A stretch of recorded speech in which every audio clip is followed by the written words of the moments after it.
अध्याय 16 झाओ गण की पिटाई। हाँ, मैं झाओ फैंग हूँ। झाओ फैंग न तो पीछे हटा न ही रास्ता दिया, बल्कि उसने झाओ गान का सामना किया। ये दृश्य देखकर कई अन्य शिष्य स्तब्ध रह गए। झाओ फैंग तीसरी रैंक पर कब पहुंच गया? झाओ कुन और उसके साथियों को आखिरकार झाओ फैंग के बदलाव का एहसास हुआ। यहाँ तक कि झाओ येजिन के बगल में खड़ी झाओ जू भी हैरान रह गई। हम बस एक बेकार सा कूड़ा है जो बाहर से मदद लेकर आगे बढ़ रहा है। ये लोग तो बहुत कमजोर हैं, झाओ येजिन ने तिरस्कार से कहा। शायद, झाओ जू ने उत्तर दिया। झाओ फैंग, तुम मेरी कल्पना से भी ज्यादा ताकतवर हो। कोई आश्चर्य नहीं कि तुम मेरे भाई को हरा सके। झाओ गान ने झाओ फैंग की तारीफ की और उससे 2 गज दूर रुक गया। मेरी तारीफ करना बंद करो, मुझे लगता है तुम मेरे भाई का बदला लेने आए हो। झाओ फैंग हल्के से मुस्कुराया। हाँ, झाओ गान ने तेजी से कहा, हालांकि मेरा भाई एक बेकार और बेकार चीज है, फिर भी वो मेरा भाई है। झाओ गान की बात सुनते ही झाओ कुन का चेहरा बदसूरत हो गया। उसका ये भाई कभी किसी को मुंह नहीं दिखाता था। झाओ गान ने आगे कहा, तुम मुझसे छोटे हो और अभी अभी तीसरे स्थान पर पहुंचे हो, इसलिए मैं तुम्हें तंग नहीं करूंगा। अगर तुम मेरी पहली 10 चालों से आगे बढ़ गए तो मैं तुम्हें छोड़ दूंगा। जरूर। झाओ फैंग झाओ गन के व्यवहार से थोड़ा हैरान था। झाओ कुन का भाई उतना घमंडी नहीं था जितना उसने सोचा था। मार्शल आर्ट के मैदान पर खाली पड़ी जमीन के एक टुकड़े पर दोनों के बीच मुकाबला हुआ। यह अब शुरू हो रहा है। झाओ गान की आभा अचानक ठंडी हो गई और उसके चारों अंग एक जहरीले सांप की तरह झुकने लगे। जहरीले सांप के 13 परिवर्तन। कुछ शिष्यों को इस चाल का इतिहास पता था। झाओ गान का विरोधी होने के नाते झाओ फैंग को एक अनजानी सी ठंडक महसूस हुई। हालांकि दोनों भाइयों ने जहरीले सांप के 13 परिवर्तन सीख लिए थे, झाओ गान उन पर बहुत दबाव डाल सकता था। जहरीले सांप का दूसरा परिवर्तन। झाओ गान एक सांप की तरह झाओ फैंग के सिर की ओर झपटा। झाओ फैंग को बस अपने सिर की ओर आती एक ठंडी हवा का एहसास हुआ। प्रतिद्वंद्वी की गति और शक्ति झाओ कुन से दोगुनी थी। अच्छी बात यह थी कि उसकी बाईं आंख अभी भी झाओ गन के हमले का रास्ता आसानी से देख पा रही थी, इसलिए उसने उसे रोकने के लिए मुट्ठी बांध ली। पाह! झाओ फैंग ने अपने मुक्के से झाओ गन को गिरा दिया, लेकिन उन्हें लगा कि उनके प्रतिद्वंद्वी का शरीर मक्खन जैसा है। झाओ गन जमीन पर मुड़े और फिर विस्फोटक गति और शक्ति का इस्तेमाल करते हुए झाओ फैंग की ओर वापस बढ़े। इसमें कोई आश्चर्य नहीं कि वह 5वां सर्वश्रेष्ठ बाह्य शिष्य होने के योग्य है। उसे लग रहा था कि उसका प्रतिद्वंद्वी कोई व्यक्ति नहीं बल्कि एक घातक चालाक सांप है। पाह पाह पाह! झाओ फैंग के चेहरे पर गंभीरता साफ झलक रही थी जब वह झाओ गान से भिड़ रहा था।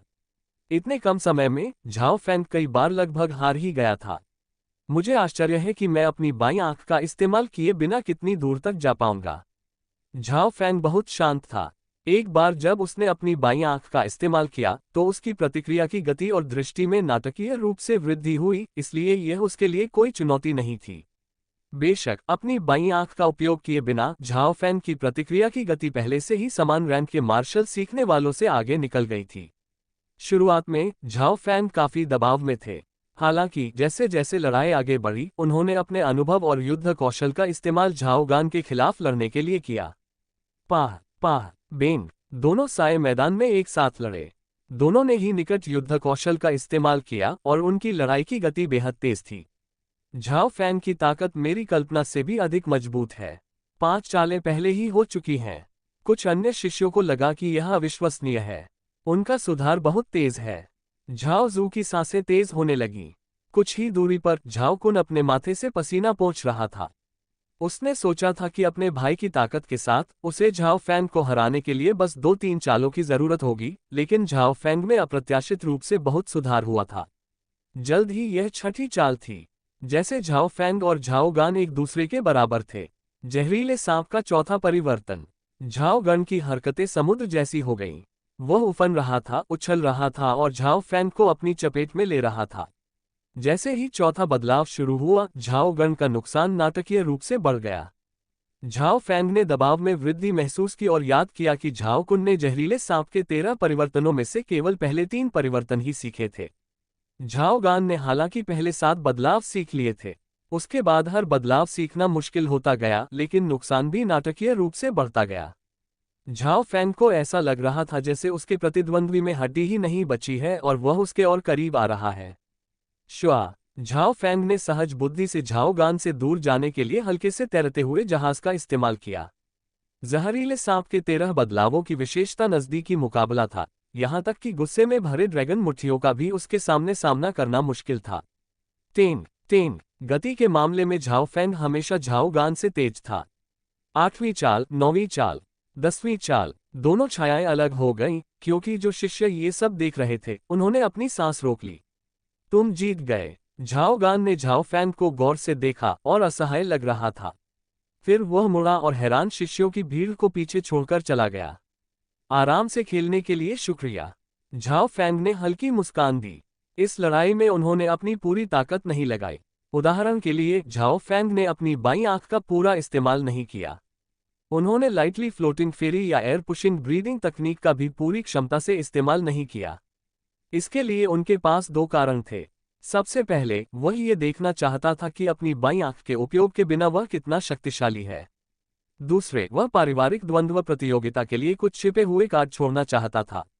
नतीजा बिल्कुल साफ था। जब उसने खुद को इन चीजों का इस्तेमाल करने से रोका तो वह झाओ गण के बराबर था। जाहिर है, झाओ फैंग ये पुष्टि नहीं कर सका कि झाओ गण ने भी कोई छुपी हुई चालें छोड़ी थी या नहीं, क्योंकि दोनों के बीच सिर्फ 10 वार ही हुए थे। वह इतना ताकतवर कब से हो गया? झाओ फैंग से परिचित कुछ लोग अब उसे आंखें फाड़े घूर रहे थे। झाओ कुन तो और भी ज्यादा भड़क गया था। उसने लकड़ी के मुर्गे की तरह मुंह खोल दिया था। बड़े भाई, अगर आप उसे 10 चालों में नहीं हरा सकते तो आप मेरे लिए भी उसे हरा सकते हैं। झाओ कुन ने झाओ गण को पकड़ते हुए कहा, तुम्हें हार मान लेनी चाहिए। अगर कोई पाबंदी न भी हो तो भी मैं उसे नहीं हरा सकता। उसकी रफ्तार मेरे लिए बहुत तेज है। झाओ गान ने सिर हिलाया। ये कैसे हो सकता है? झाओ कुन जानता था कि उसका भाई झूठ नहीं बोल रहा था। यह उसका रवैया नहीं था।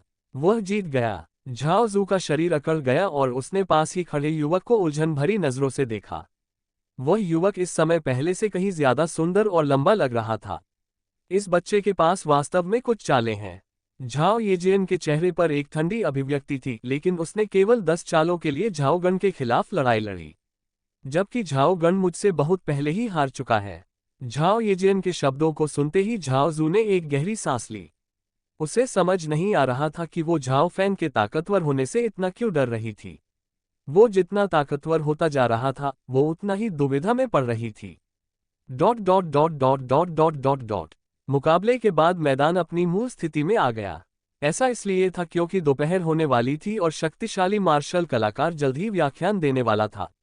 कोच चेन यहाँ है। भीड़ अचानक उत्तेजित हो गई। झाओ फैंग ने सभी की निगाहों का अनुसरण किया और देखा कि एक लंबा, मांसल आदमी धीरे धीरे मार्शल आर्ट के मैदान में आ रहा है। ये कोच चेन है। झाओ फैंग ने चुपके से अपनी बाईं आंख खोली और देखा कि उसके खून से एक हल्की पीली चमक निकल रही थी। हर बार जब वह सांस छोड़ता था तो उसकी आंतरिक शक्ति पर दबाव पड़ता था, जिससे एक अदृश्य दबाव पैदा होता था। शक्तिशाली लोगों का आभामंडल अलग क्यों होता है और वे अदृश्य दबाव क्यों बनाते हैं? झाओ फैंग उसे देखकर थोड़ा समझ गया। इस समय कोच चेन का हर कदम और उनकी हर नज़र दबाव पैदा कर रही थी। यह आभा मार्शल आर्टिस्ट की थी। चौथी रैंक से नीचे के किसी भी मार्शल कलाकार में शायद हमला करने की हिम्मत भी न हो। इतना शक्तिशाली। शिष्यों के चेहरे पर भय और भय के भाव थे। ग्रीन फ्लावर कॉन्टिनेंट में कितने मार्शल आर्ट सीखने वाले मार्शल आर्टिस्ट की उपाधि पाना चाहते थे। झाओ फैंग भी कुछ ऐसा ही था। हालांकि उनका लक्ष्य यहीं तक सीमित नहीं था। उनका लक्ष्य मार्शल मास्टर था, यानी 7वीं या उससे ऊंची रैंक वाले। और यहां तक कि कथित पवित्र मार्शल पद भी।